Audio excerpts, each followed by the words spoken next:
Tonight we are looking at 3 horrifying caving stories that went horribly wrong. A rope runs out 60 meters above the floor of Sótano del Barro, one of the deepest open pits on Earth. One wrong gallery swallows a surveyor inside Optymistychna, the longest maze on Earth. And under the streets of Budapest, a diver leaves the guideline for 3 easy meters, and the silt closes the door behind her. Each story starts with confidence and ends in chaos. As always, viewer discretion is advised. True.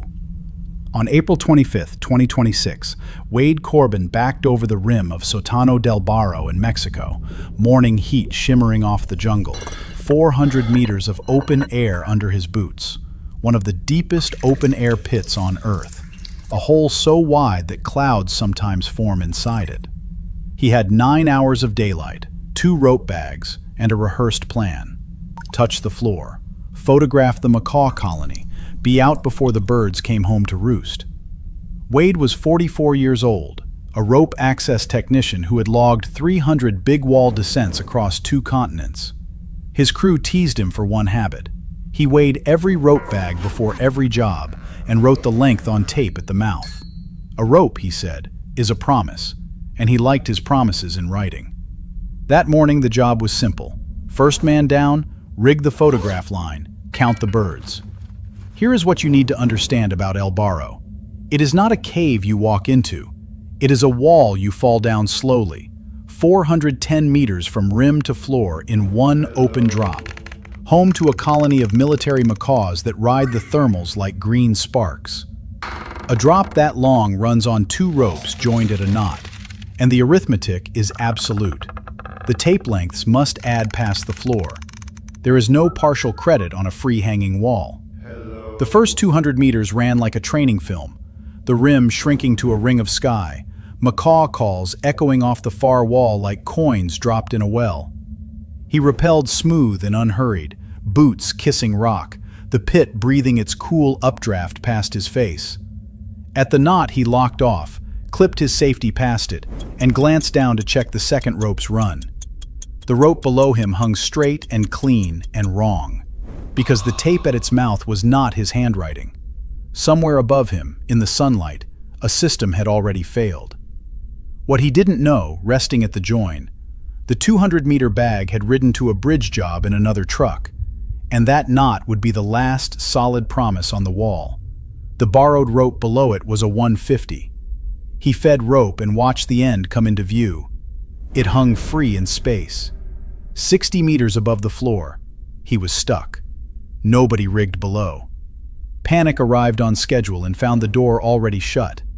Wade had hung in harnesses for a living for 20 years, and his body knew the drill before his mind finished the math. Because this is the arithmetic of a short rope. Down was 60 meters of open air. Up was 350 meters of wall. And the only machine on site that could climb it was him. Watch the ledger he hung inside. 8 hours of daylight left, minus the hour the changeover would cost. A team on the rim with no spare rope long enough to matter. And a radio in the truck, 400 meters of rock and one bad decision away. He worked the changeover like a man diffusing his own harness. Rappel device off, ascenders on, every clip spoken out loud to the wall, his gloves scraping chalk-dry rock with each move. Put yourself in that harness for 1 minute, the webbing creaking under you, the end of the rope snapping softly below you in the updraft like a flag with no country. 60 minutes of work behind you, and not 1 meter of it downward. Then he began the long ladder of pushes, slide, stand, breathe.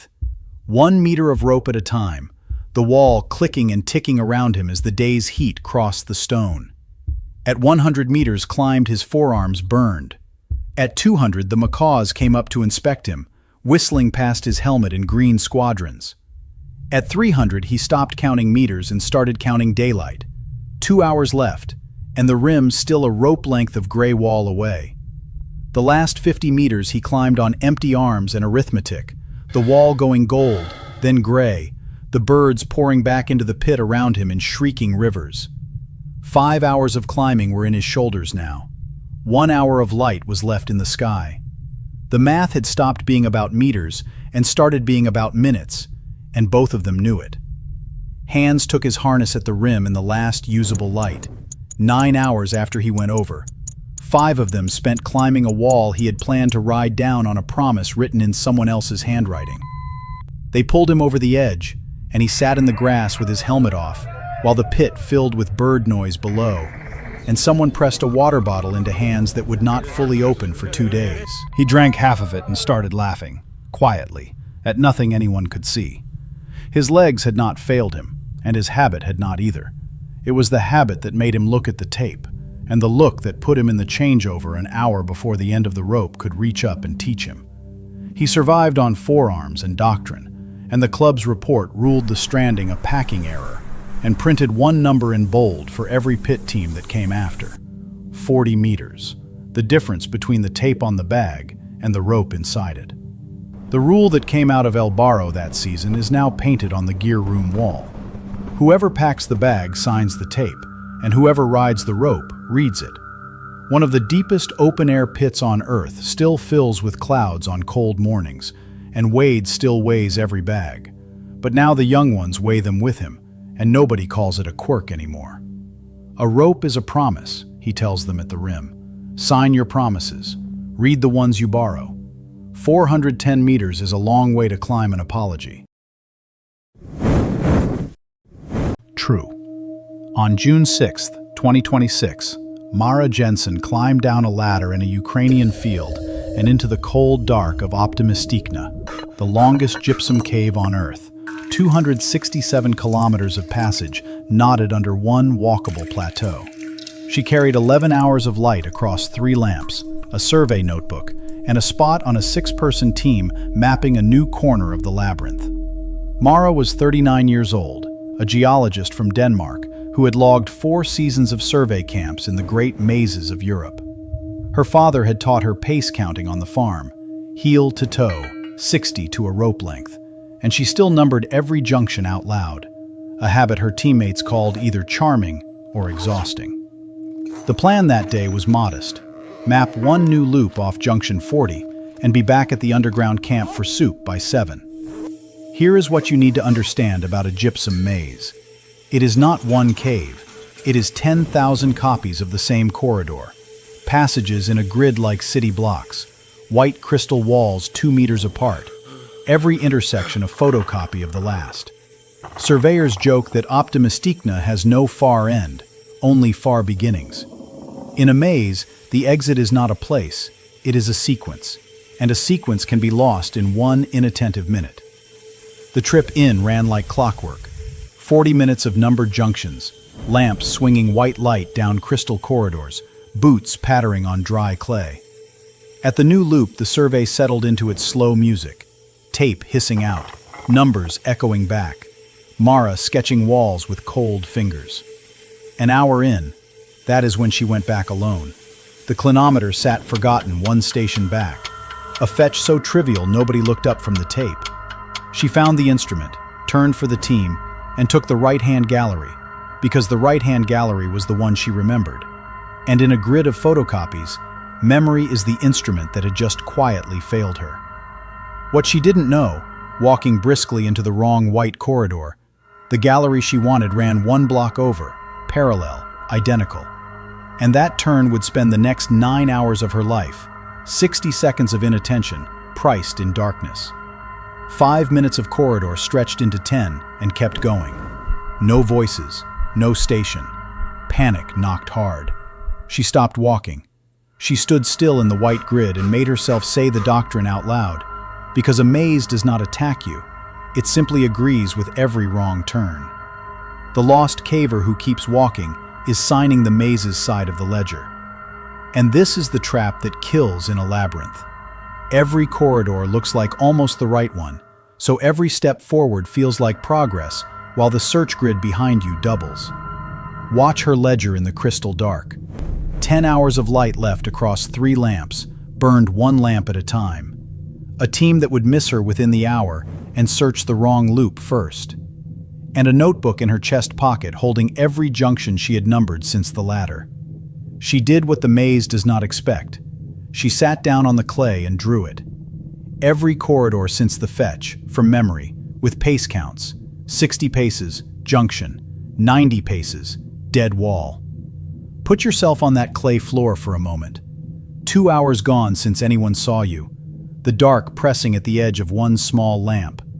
And the only map of where you are is the one you can prove, pace by pace, out of your own pocket. The sketch told her the ugly truth by geometry. She had crossed 2 blocks sideways, and her own tracks in the dry clay would be the thread, boot prints, heel to toe, the only thing in the grid that was not a photocopy. Her first lamp died at 3 hours, on schedule, with a small click and no ceremony. She swapped to the second in the dark by feel, hands steady, and gave herself the numbers out loud. 8 hours of light left, 2 blocks to cross, 1 set of prints to follow. She backtracked print by print with the lamp low, whispering her pace counts, resisting at every photocopy intersection the maze's one repeated offer, a corridor that looked almost right. At 4 hours, she found her own junction 43 chalked on the crystal. At 6, she heard the far knock of hammer on rock, the team's signal, 3 beats, answered with her whistle until the walls rang. They reached her at what her lamp count called hour 9, sitting at a numbered junction with the clinometer in her lap and her sketch spread on the clay like a hand-drawn accusation. 6 lamps came around the corner at once, and the grid went white. And for a moment, nobody said anything at all. The searchers staring at the sketch staring back. Every corridor of her long day numbered in a steady hand. The camp leader looked at the page a long time. The maze had not failed to fool her, he said finally. She had simply out-surveyed it. She survived on paper and patience, and the expedition report ruled the loss a one-turn navigation error and made her sketch its final page. 9 hours, 2 blocks, 60 paces to a junction, the arithmetic of a maze beaten at its own game. The camp changed one rule that season, printed now in the first rule that matters on the survey sheet. Nobody backtracks alone, not even 5 minutes, not even for the instrument the whole map depends on. The longest gypsum cave on Earth still grows by kilometers every year, and Mara still numbers junctions out loud on every survey. But nobody calls it exhausting anymore. A maze agrees with every wrong turn, she tells the new students at the ladder, all 267 kilometers of it. Make it argue with your notebook instead. True. On May 30th, 2026, Esther Varga slipped into the warm, dark water below Budapest, into Molnár János, the longest thermal water cave on Earth, 6 kilometers of drowned galleries under the capital's streets. She dived it the way locals do, on a weekday evening after work, planning a relaxed 60 minutes underwater in a cave she was slowly falling in love with. The lake met her warm as bathwater, glowing green under the lamps. Esther was 33 years old, a technical diver who had logged 200 dives in 4 years. Her logbook carried a photograph of her grandmother, who had swum the city's thermal baths every morning for 50 years, the family sport, taken downstairs. The plan that evening was routine. 200 bar on her back, the main line to the big gallery, turn at 140, pizza by 9. The kind of dive she could have drawn from memory, junction by junction. Here is what you need to understand about Molnár János. It is the only cave system that runs beneath a capital city, and it is warm, 28 degrees, so warm that divers overheat in dry suits built for caves that bite. The warmth is the cave's velvet lining, soft water, a permanent guideline like a handrail, a place that feels domesticated. But its floor is flour-fine sediment, and in still water that dust, once lifted, hangs for hours. The cave is tame exactly as far as the line, and you are only tame with it. The dive opened like a postcard, the entrance lake glowing green, the white gallery unrolling along the main line, her exhaust hissing at the ceiling. She swam it unhurried and happy, 180 bar and dropping on schedule, the line running clean under her lamp. Past the second junction, that is where the cave showed her the gap, a dark doorway left of the main line, noticed on every dive, promised on none of them. It looked like 3 easy meters, a peak, A lamp sweep, back before her buddy team's glow rounded the corner. What she didn't know, tilting off the line toward the doorway, her fin wash was already rolling the floor behind her into slow brown smoke. By the time she noticed, she would already be trapped, because the smoke behind her was not settling, not for minutes, not for hours. And that shortcut would cost more than the 3 minutes it promised to save. She crossed the gap with no jump reel, and the line disappeared behind her like a closed door. The side room was small and dull. She turned to leave. The doorway was brown smoke.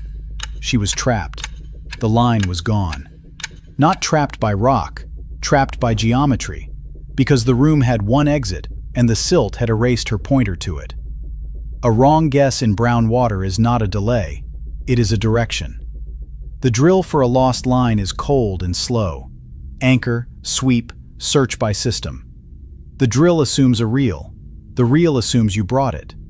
Watch the ledger in the brown, and what a small room does to arithmetic. 120 bar of warm air, burning faster with every heartbeat. A main line 8 meters away through zero visibility, the length of a living room, priced like a mountain. And a buddy team on the far side of the smoke, lamps sweeping a doorway that no longer answered. She did the halves of the drill she still owned. Hand on the wall, breathing slowed by will alone, working the room's perimeter clockwise, her exhaust gurgling along the ceiling above her. 9 minutes gone already, a number she could feel without looking. At 90 bar, the wall gave her corners but no doorway. In flower silt, even the openings wear the same brown coat. At 70, she crossed the room on a compass line and found stone. At 40, she heard it, or believed she did. The far knock of a tank against rock, somewhere beyond the wall her hands could not solve. The buddy team was doing everything right, but at the gap they faced the cave's cruelest photocopy. 3 dark doorways off that stretch of main line, all breathing the same brown smoke now, and only one of them holding their friend. They tied their jump reel and searched the first. It was empty. The second was not a room at all. Their thread crossed the right doorway at what the dive computers later fixed as minute 26. Her lamp still burned in the brown. Her hand was still on the wall, 2 meters from the opening, pointed the right way at last. And her regulator had been breathing against a gauge that read 0 for longer than a body is allowed. They brought her out along the reel, through the smoke, the main line rising to meet them like a road home, and worked on her at the lake in lamplight for 40 minutes. Esther Varga died 2 meters from the door she was searching for, in water warm as a bath, with the drill executed almost perfectly, anchor, wall, system, everything but the thread that makes the drill survivable. She had crossed 3 meters without a jump reel, and the cave had priced the shortcut at everything. The inquest ruled the death preventable and printed the arithmetic without mercy. 8 meters off the line, 0 jump reels, 26 minutes, and a search that failed by 1 doorway. The report's last line now opens every briefing at the lake. The cave is tame exactly as far as the line. The side galleries of Molnár János are marked today, numbered brass tags bolted at every gap, and jump reels are law, and her dive is the briefing, told with her family's permission. Her grandmother swam the thermal baths the morning of the funeral because that is what the water had always been to their family, the kind side of the same warm dark. The longest thermal water cave on Earth holds its doors open all day under the streets of the capital.